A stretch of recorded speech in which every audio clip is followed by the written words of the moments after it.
Аль болохоор энэ олон аавын хүүхдүүдийг нэг жилийн хугацаа цэргийн албанд татахдаа ямар ч гэсэн эр хүн болоосоо эх орны хүү болоосоо энэ бидний адилхан хүүхдүүд байгаа. Бид нар өөрсдөө бүгдээрээ цэргийн алба асуусууд гэдэг. Яг энэ зовлон мэддэг.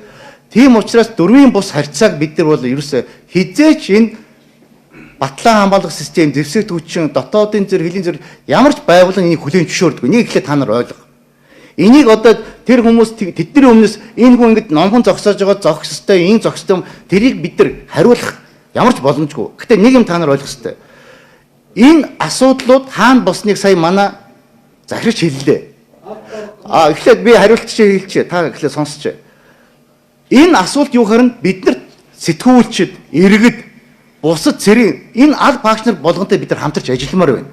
Өчигдрийн энэ бидний үнэхээр мдээгүй, хараагүй тэр нэг камеранд байдгүй газар нь энэ амрах команд өгөөд бүгдээрээ амрах үедээ болсон нэг давхартай болсон нэг оны цэргүүд бүгдээрээ баг дарганар нүг гар хүсүүн төрүүч нөгөөд нь баг төрүүчнэр юм бэлээ. Эднэр бидний өнөөдөр авсан мэдээлэлээр бол хоорондын харьцаанаас болсон. Хин яаж зогсон барьсан бол тэрийг бол шалах байгууллага нь хувь сахиулах байгууллага нь шалгана. Гэхдээ би нэг юм онцлмор байна. Бид нар бол энийг өсөө бас та нар бас энэ хэвлэл мэдээлэл нэг буруу ойлголт юм. Нэг цэргийн байгууллага дээрээ цэргийн байгууллага хүн зовоодаг байна. Тийм биш шүү. Бид нар бол хэвлэл мэдээллийн албатай, сэтгүүлчтэй, иргэдтэй бүгднтэй хамтарч ажилламаар байна. Энэ бидний хойч үе, энэ Монгол улсыг авч явахын залуучууд, цаашдаа эцэг хүн болох, өрх толгойлох хүн, Монгол улсын тусгаар тогтнолын аюулгүй байдал тэгээд азтай эр хүн бол гэр бүлээ авч явах хүмүүсийг бид нар эр хүн болгож байгаа шүү дээ. Тэр утгаас ч гэсэн бид нар энэ дөрвийн бус харьцаа битээ болоосоо энэ бүх дөрвөн журмаар нь явж байгаа. Бүр камерууд нь тавьж байгаа. Хийх ёстой манайхын журмын дагуу энэ албан тушаалтнууд байгаа. Гэхдээ нэг юм та нар бол энэ олон хүүхдүүдийн дунд ямар харьцаа бол бидний хараа хяналтаас бас гардаг нэг хар бүсүүд байдаг юм аа. Тэр хар бүс нь нэг харамсалтай юм болсон. Үнэхээр бид нар зочиртмоор байна. Гэтэ тэр өчигдөр авсан зураг авсан бид нар үнэхээр талархаж байна. Яг бол ийм мэдээлэл бид нар хэрэгтэй. Тийм болохоор та нар сэтгүүлч та бид нар хоёр талд нэг фронтын хоёр тал зогсох биш. Нэг талдаа зогсоод нэг талдаа энийг сайжруулмаар байна. Бидний хувьд та нарын дуу хоолой, та нарын зөвлөмж бол бидэнд маш хэрэгтэй. Яг бол бид нар өнөөдөр бол энэ хугацаа цэргийн албаа агч, ерөн цэргийн албаа ахыг яаж авч явах вэ? Яаж аятайхан болох вэ гэдэг энэ зөвхөн бидний толгойн өвчин биш. Энэ бол нийгмийн энэ төр засгийн бодлогын асуудал, энэ иргэдийн асуудал байхгүй. Яг бол иргэн хүн болгоны энэ айл гэрт болдог хүүхдээ цэрэгж явуулдаг. Тийм учраас энэ саяны өчигдрийн шүгэл үлээсэн тэр зураг тавьсан бид нар бол талархаж байна. Тийм болоог бол бид нар бас мэдэхгүй яад бол энэ хүүхдүүд чи бас дотроо нэгнтэй яадаг цэрэг байдаг бас нэг эр хүний юм байдаг ш би матч болохгүй гэсэн тиймээр явах байсныг бид нар тасан зогсоосон. Цаашдаа энэ хууль сахиулах байгууллага шалгаж байгаа.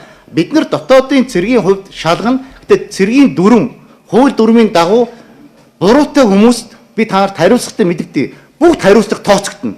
Энд бол хатуу хариуцлага тооцно. Ийм байхсгүй. Гэхдээ цаашдаа бол бид нар энэ дээр юу ярьж байгаа юм энэ төр засгаас айгүй анхаарж байгаа. Хууль зүйн сайдын дээр айгүй том анхаарал тавьж байгаа. Мэдээж батлан хамгаалах сайд одоо батлууд бас өчигдөр мэдээлэл гаргасан. Бид нар батлан хамгаалах яам дээр энэ чинь батлан хамгаалахын нэгдсэн Монгол улсын үндэсний батлан хамгаалах бодлогын бичиг баримт гэдэг. Яг энэ төрийн цэргийн байгууллага, зэвсэг түвшин хөлийн цэргийн бол энэ цэргийн үйл ажиллагаа, цэргийн нийт дүрмээр явж байгаа юм нэгдвэл байдалтай байдаг. Болохоор бид нар ямар ч тохиолдолд нэгдмэл байлаа. Энэ цэргийн албыг хууль хэрэгжүүлэх нь цаашдаа яаж явах вэ? Тэгээд энэ дээр бид нар хүний эрхийн комисстэй бид нар нягт ажиллана. Хүний эрхийн комисс манай дээр ирээсэй гэж бид нар хүсэж байна.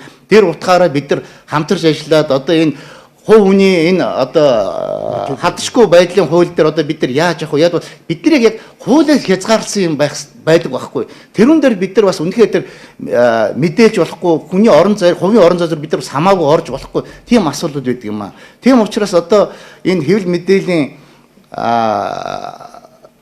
сэтгүүлчдээс та бүхэн хүсгэд бас энэ мэдээлэл түгээхдээ та нар одоо нэг цэргийн байгууллагад нэг хүнийг алдаг, байгуулдаг тийм биш үү? Бид нар чи бүгдээрээ зөвхөн бүгдээрээ гэр бүлтэй, бүгдээрээ үр хөвгттэй. Бидний үр хөвгтүүд бас ингээл бид нар тэр эцэг эхчүүдийг үнэхээр ойлгож байна. Бидний хувьд ч гэсэн тийм асуудал гарвал бид нар ч гэсэн тийм байдлаар л бас явах байсан болдог бүр хөвгтийнхээ төлөө. Тийм учраас бид одоо яах ёстой юм бэ? Энэ хүний эрхийн комисс одоо их хурлын хууль зүйн байнгын хорооны дарга бас өнөөдөр над руу ярьсан энэ зөв. Энэ хүмүүстэй бид нар хамтарч цаашдаа энэ хууль эрх зүйн бодлогоо цаашдаа яаж авах вэ? Хүмүүсээ яаж бэлтгэх вэ? Тэр утгаар нь бид нар бас ажиллана.